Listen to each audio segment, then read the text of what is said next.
The Five Nights at Freddy's universe is one of the fastest growing franchises right now, with at least 20 games including the spin-offs, 3 novels, and 2 movies being released since the first game's release back in 2014. So in today's video, I'll be explaining all of the lore and stories in the FNAF franchise, from the release of Scott Hawthorne's first indie game, all the way to the modern Steel Wool era. Our story begins in the early 1970s, with 2 men and their shared dream, Henry Emily and William Afton. These business partners founded Fredbear's Family Diner, a Chuck E. Cheese style establishment featuring 2 unique Springlock suit animatronics, Fredbear and Spring Bonnie. These Springlock suits are going to be pretty important a bit later, but for now, all you need to know is that they could function both as animatronics and as wearable costumes. By using a hand crank, the mechanical parts would retract, allowing a person to climb inside and perform for children. Henry would operate Fredbear while William used Spring Bonnie, and the diner quickly became a massive success, leading the partners to expand. They created Fazbear Entertainment and opened Freddy Fazbear's Pizza, introducing 4 new characters: Freddy Fazbear, Bonnie the Bunny, Chica the Chicken, and Foxy the Pirate. Business was booming, and it seemed nothing could go wrong.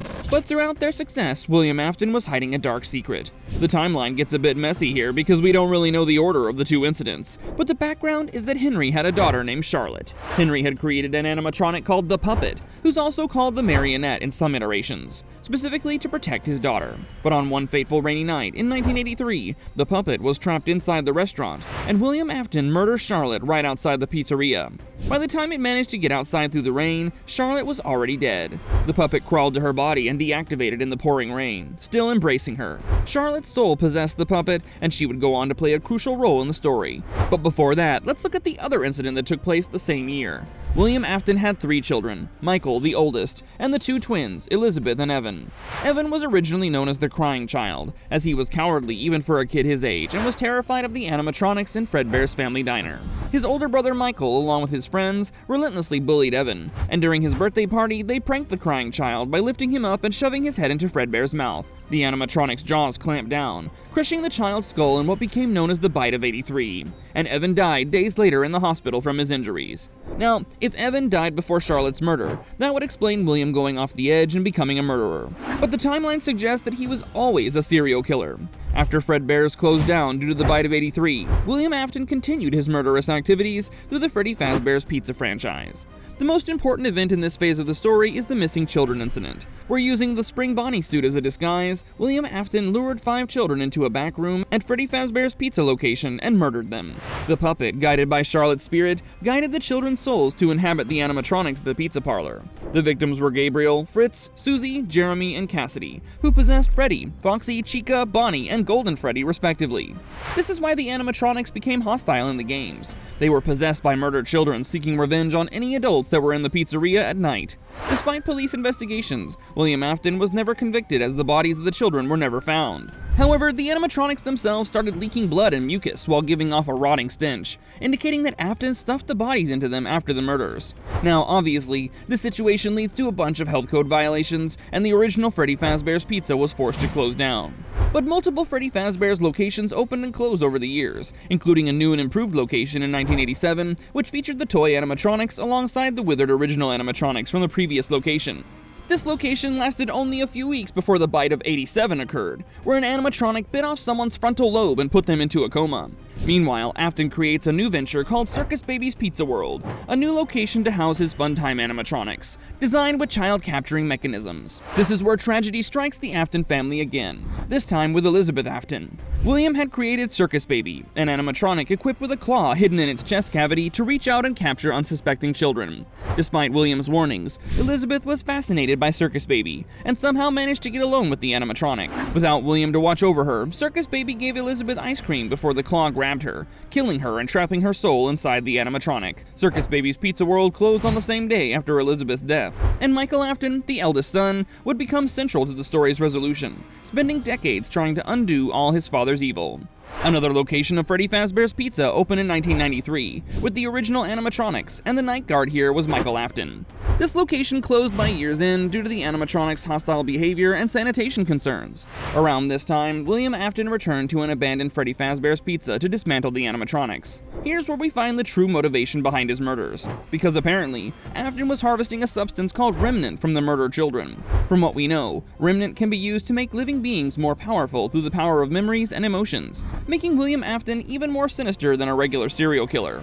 But the spirits of the children he murdered appeared and cornered Afton, and in a moment of panic, he hid inside the old spring Bonnie suit stored in a sealed safe room. The room was in terrible condition with rain leaking through the ceiling, and William's sudden movements caused a catastrophic failure. The spring locks released violently, impaling him with metal crossbeams, and William Afton died a slow, agonizing death, bleeding out on the floor as the spirits watched. But death would not be his end, because the remnant in the suit, combined with William's sheer will to survive, caused his corpse to fuse with the spring Bonnie suit. He was sealed in the boarded-up safe room, where William Afton had become Springtrap, a rotting amalgamation of flesh and metal, neither fully dead nor truly alive. All this time, Henry, Emily, and Michael Afton have been working to stop William, with Michael specifically working at new locations opened by his father. Prior to becoming Springtrap, William Afton opened Circus Babies Entertainment and Rental, a facility where the Funtime animatronics were rented out for parties. Michael Afton worked here for a while, but ultimately he was attacked by an animatronic named Ennard, who scooped out his internal organs and wore Michael's skin as a suit. However, Michael's soul was able to survive using Remnant, and when Ennard eventually left his body, he managed to survive as a zombie. 30 years after the closure of the original Freddy Fazbear's Pizza, a horror attraction called Fazbear's Fright opened in 2023. The owners discovered Springtrap in the abandoned restaurant and brought him to be the centerpiece of their attraction, but had no idea William Afton's vengeful spirit was still inside.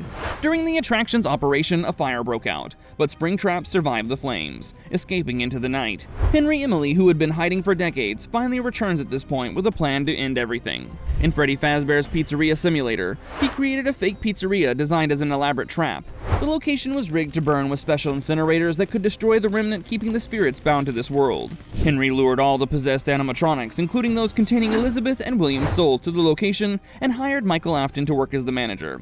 Once all the animatronics were gathered, Henry initiated the final fire. As the location burned down, he addressed each trapped soul, offering them peace, and condemned William Afton to the darkest pit of hell. The building burned with everyone inside, including William, Elizabeth, Charlie, Michael, and Henry himself. The intense heat destroyed the remnant, finally freeing the tormented souls and ending the Afton saga, along with the original Five Nights at Freddy's storyline. But even death couldn't stop William Afton permanently.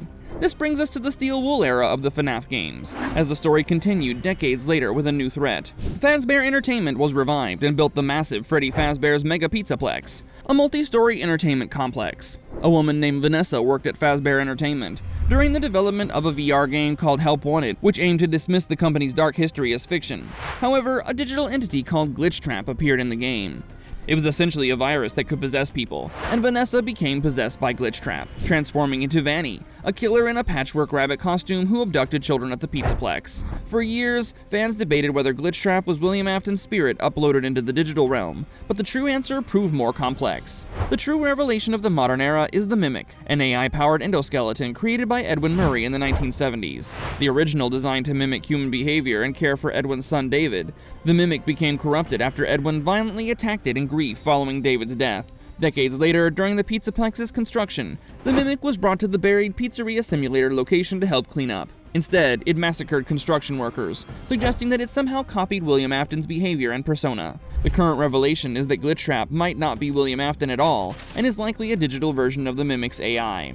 And there you have it, the complete lore and story of Five Nights at Freddy's. What's your take on the lore? Do you think the Mimic is truly separate from William Afton, or is there still a connection? Let me know your thoughts in the comments down below.